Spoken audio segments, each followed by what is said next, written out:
But because the thing is, like, at first I was thinking, because talk about the PlayStation 5 has been coming up quite a bit lately since, I know that they have announced the PlayStation 5 is in the works and all that. And we talked about it on the video podcast that Sony is not at E3 this year, and as we believe the smart money is that's because they're not ready to announce the PS5, and everything they're working on is PS5 related, so they're sitting out E3 this year. And like my initial reaction was like, okay, if I'm gonna get a PS5, there are some things that have to happen with it first. It has to be able to do all the things that I use the PS4 for. So in this case, playing PS4 games and Amazon Prime Video, basically. Yeah. And Ocean. I know a lot of people like to say, like, well, if you want to play PS4 games, just keep your PS4 and keep that plugged in.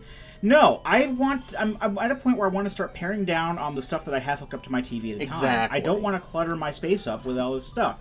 That's why I have a system purge part of my backlog, so I can put my GameCube away, I can put my Wii U away, I can put the N64, the PlayStation 2 away, I can get rid of the PS3, because I don't want those just kind of like hanging around collecting dust. You've heard of Marie Kondo, right? No.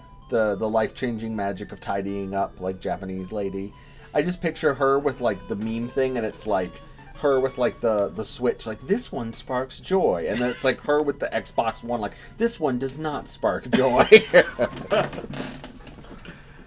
But yeah, no, you want to declutter that. You don't want 8 million cords hooked up to your machine. Yeah, my basically my stipulations were it has to do everything that I use my PlayStation 4 to do, and there has to be at least 5 PS5 exclusive games that I would be interested in before I bought one. But I'm at the point now with all of this, all this bullshit keeps popping up with microtransactions, and this is the way that execs want the industry to go, and I'm just like, I don't really want to be a part of this anymore. Yeah, no, I get that completely. And like all of the new games that are coming out are all like the same bull crap that every other game is, because it's like what game nowadays every game is an open world collectathon. That's it. That's the thing. It's even gotten to a point where fucking The Legend of Zelda is turning into one of those with Breath of the Wild. Hey, but that was really good. Also, you know what game does not have any... Oh, you got the magic powder! You know what game does not have any microtransactions? Sekiro Shadows Die Twice, coming March 22nd from Software. Sorry. But and then if somebody asks me, well, what are you going to do if you don't have any new games to play? I'll play the old ones that I already like. Yeah, that's the thing is not to sound like a fucking curmudgeon, but that's kind of our shtick. That's our thing. We are definitely we've curmudgeon-y. Absolutely reached the point now with emulation where anyone has without spending any money, just going on emulators and the like, you have reached the point now where you have more games than you could ever possibly play in your entire lifetime. I mean, my computer isn't even a terribly...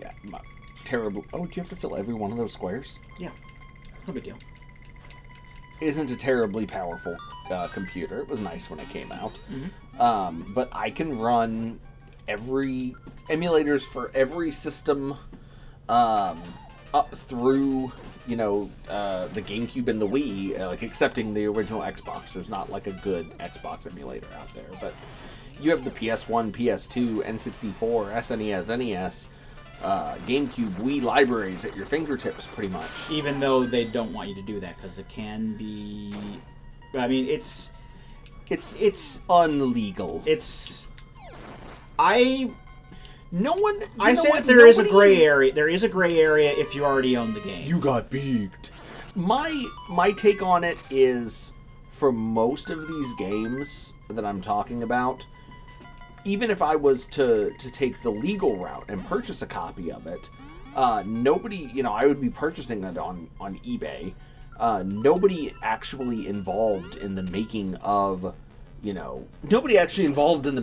Terranigma or Super Mario RPG. Well, Well, Super Mario RPG. I mean, Super I'm trying to Mario think of RPG is other kind games of I emulate a. fairly recently.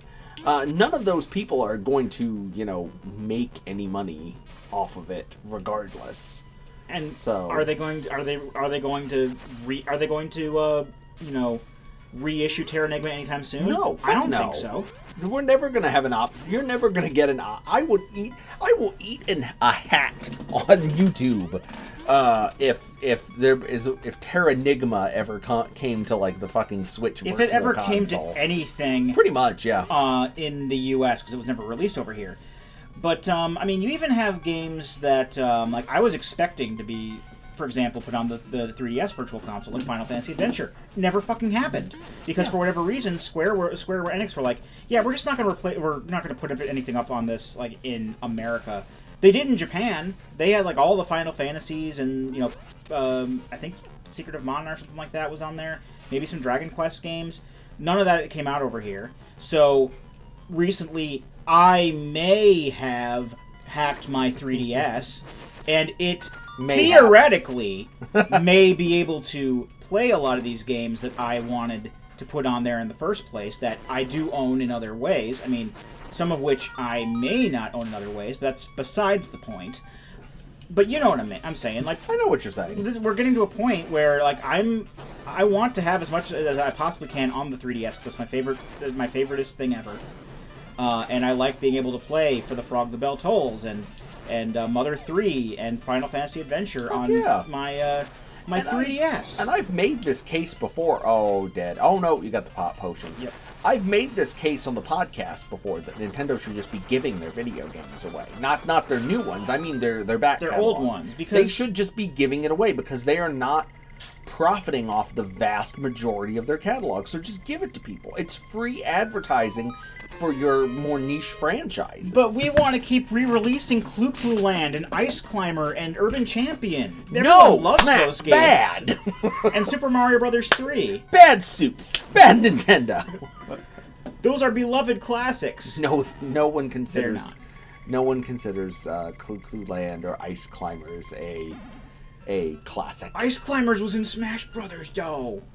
Yeah, that's the only reason anybody gives a shit about Ice Climbers. Well, to be fair, it's the only reason a lot of people give a shit about Earthbound these days, and I always see that as a good thing. That's true. It's also the only reason people give a shit about Fire Emblem over here. Nobody knew what Fire Emblem was, except for like maybe like the super hardcore like weeaboo folks, until like Marth and Roy were in Super Smash Bros. Melee, and then everyone all of a sudden is like, oh yeah, Fire Emblem, that's the super awesomest thing because we never got it over here. And it's just a strategy RPG, but it's good though. It's just on crack. I have the where was I going with this? There's a key in this room. I have plans to play one Fire Emblem game. That's because I already have it. Which Fire Emblem game? Sacred is that? Stones. Sacred Stones. Because that was free with the ambassador stuff on the 3DS. I started with Awakening like a lot of people because I think that game, the first one for the 3DS, definitely got a lot of people into the series. It's good. I'm looking forward to the Fire Emblem game for Switch. Four Houses? Is that what it's Three called? Houses. 3 Houses? Yeah. Yeah, it looks good.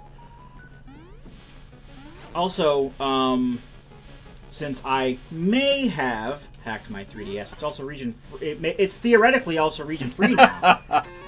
So I may at some point in the future be buying games like Kamen Rider Revolution and Gundam 3D Battle because those games never came out over here and region locking is bullshit.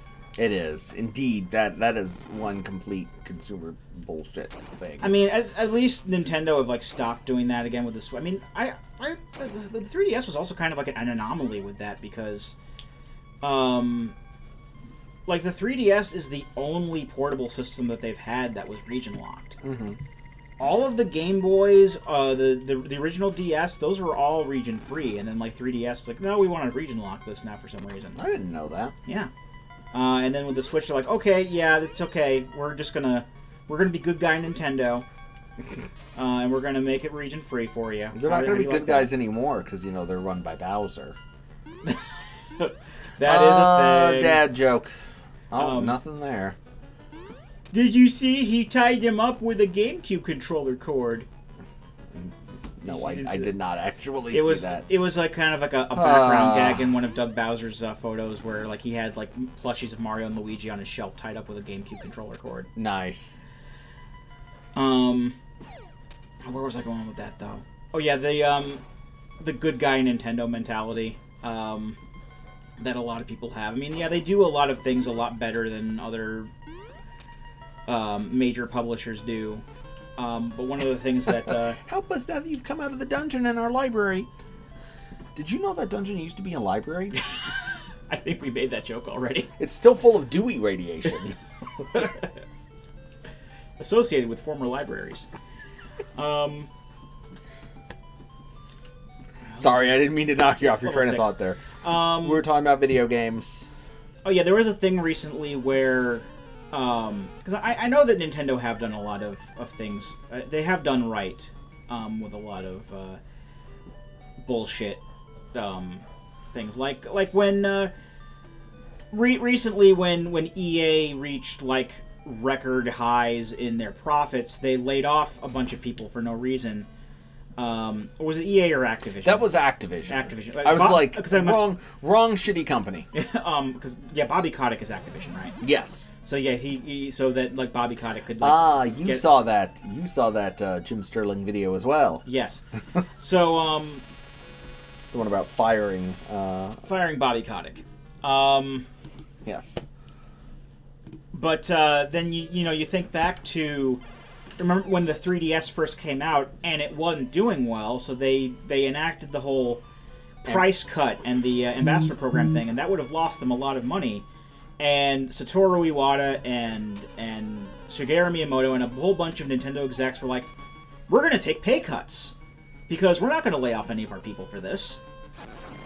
Good guy stuff. Yeah, that legitimately was like a good guy move. Absolutely. I mean, but then there are some good guy moves that seem to be a little still... I mean, more recently, because Nintendo has gotten into the mobile markets. Yes, they have. One of the things I am of mixed feelings about that. One of the things they more recently did was they it's on record that they told a lot of the developers for their mobile games to don't push it so much with the microtransactions. Which I remember seeing the Nintendo Life article about this, and it was kind of a divided thing. Where some people were like, "Oh yeah, good guy Nintendo. Yeah, you tell those developers not to charge, not to gouge our money," which is fine. But there were also some people saying, "Well, then why don't they just take out microtransactions altogether?" Yeah. Then again, they're free to play games. I was going to say they try. The thing is, I think what happened there is they tried that at first with Super Mario Run, where it was there weren't any microtransactions, but it cost $6.99 or whatever. And I don't think that they were satisfied at all with the sales that they got. Super Mario Run still did pretty well, didn't it? Did pretty well, but it didn't do like you would expect the first Nintendo game, particularly the first Mario game, to be on phones and tablets. Legitimately to be like a huge deal. And it did well, but it wasn't that like huge earth-shattering deal like they think. Well, and a lot of that was the upfront cost. I think where they're getting a lot of their money now with the mobile market is through microtransactions with gacha games. Oh, absolutely. Like the Fire Emblem. Like the Fire Emblem one and Dragalia. Yeah, they get you with the Fire Emblem. As somebody who played the Fire Emblem Heroes for a while, off and on, they throw microtransactions at you. And I just try not to... I try not to encourage that kind of business model at all. Yeah. And it really weirds me out sometimes when stuff like this that would seem. I mean, people still don't like microtransactions nowadays, but I remember recently I read Push Square's article or the review on Devil May Cry 5. A game that I outright said a long time ago, I'm not going to buy it because microtransactions, and it's going to suck because of that. And it got an 8 or 9 out of 10 because of how good the game was. But at the same time, they mentioned this in the review, microtransactions weren't a part of the game yet. They hadn't activated those for the review copies. They always do that. And everyone in the comments was so excited. Oh, now I got to play this, because the one thing that they said, and I kind of pointed this out in a comment I made on the article, was that we noticed that the microtransactions weren't there, but we got enough red orbs in the game to get us all the stuff that we needed. So we don't think that this is going to be an issue. Yes, it fucking is. Because what they're going to do is when they put the microtransactions in, they're going to raise the amount of red orbs that you need to make more of a grind and to encourage you to buy. So that's what's going to happen there. That's exactly what happened with noted massive backlash game, Star Wars Battlefront 2. Yeah. It came out that the version that game reviewers played early had the microtransaction costs and the amount that you got in-game currency for playing missions and the like. All of that was radically different when they played it. It was much easier and gentler in terms of you got more currency, the microtransactions weren't as pushed in, and then once the actual game came out, they ramped all that up to 11. Yeah. So they didn't get hit with it in the initial wave of reviews. And even though which didn't work, incidentally, did not work. Now I don't recall seeing Capcom do too much microtransaction stuff. I know that they've done a lot of stupid like money grubbing stuff with like Street Fighter V with all of its season passes and it's stupid like advertising mode. But I don't trust Capcom to not do this. What makes you think that they're not going to? They're a major publisher.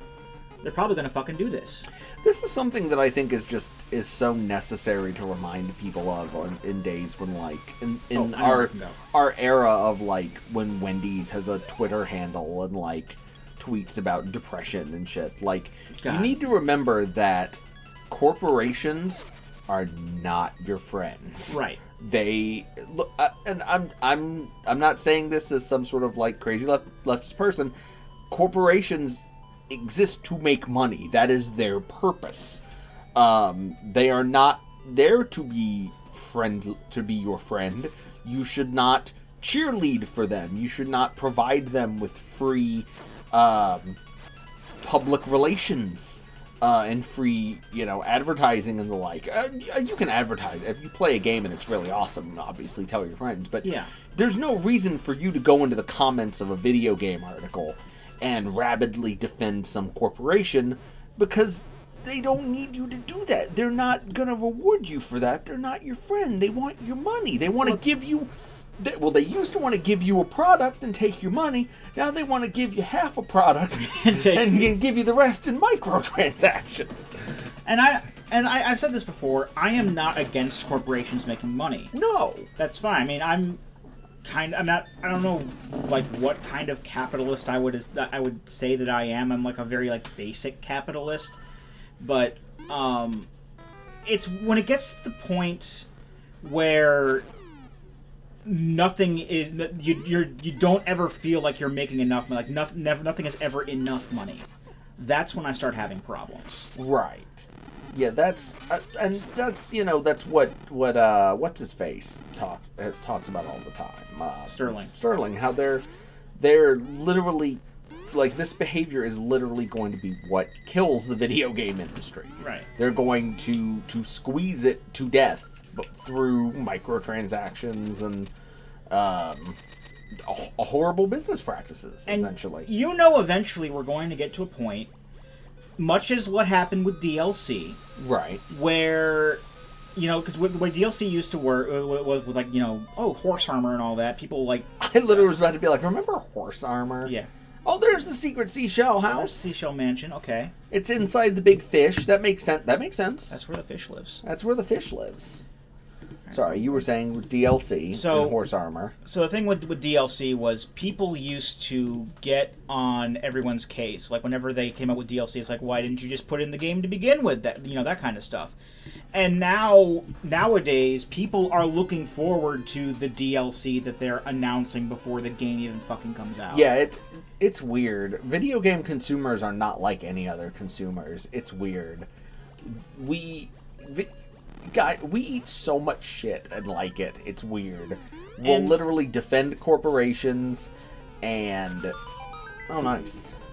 And get hype for extra downloadable content before we even play the game. It's weird. And It's weird to me. And where I'm going with this is, like, we're going to get to a point, because we're at a point now where people don't like fucking microtransactions. Oh, have we been to the other side of this cave?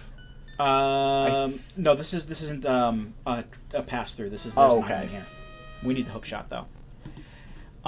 We're going to. I seriously think we're going to get to the point. Uh oh. I think I might have. Oh no. I think I might have soft locked the game. Go down? Go down? We are blocked. This is not open down here. We did not give the Minky the bananas. It's on the left? On the lefter? Oh, shit me. We don't have the flippers. Oh, no! You know, I always keep forgetting to save state before I jump down. This was going so well! And this isn't even a pass-through. You sure? Double check, maybe? No, this Say? is where a piece of heart normally is. This is normally at the animal village. And what you do is you go up through a bombable wall up there, go around a little hidden passage, throw a bomb across this, then come back around and use the hookshot to get to that chest. Yeah, that sucks. So I'm going to go ahead. I guess just let me just finish my little finish rant here. You were going to say there's going to come a time. There's going to come a time where not only will microtransactions be so business as usual that they're expected, but we're going to reach a point where, much like DLC nowadays, people are going to look forward to what they're going to be able to buy with the extra money that they give to EA. I can't wait to see what the loot crates are going to look like. Mm-hmm. That's a scary future. I don't like that future. And as we talked about it, we were hit with a soft lock. So I'm going to go ahead and cut the video here. Yep. And I'm going to, off-camera, all of that progress again. Shouldn't be too big a deal. I'll just find out what we did. How long have we been recording? It's probably like an hour and a half anyway. Almost. Yeah. So I would have been cutting the video soon anyway, but when we come back, we'll not be soft-locked. So, Very good. Until then, I've been Rado Goji. And I'm Sorlin Greg. And we'll be here next time. Join us, won't you?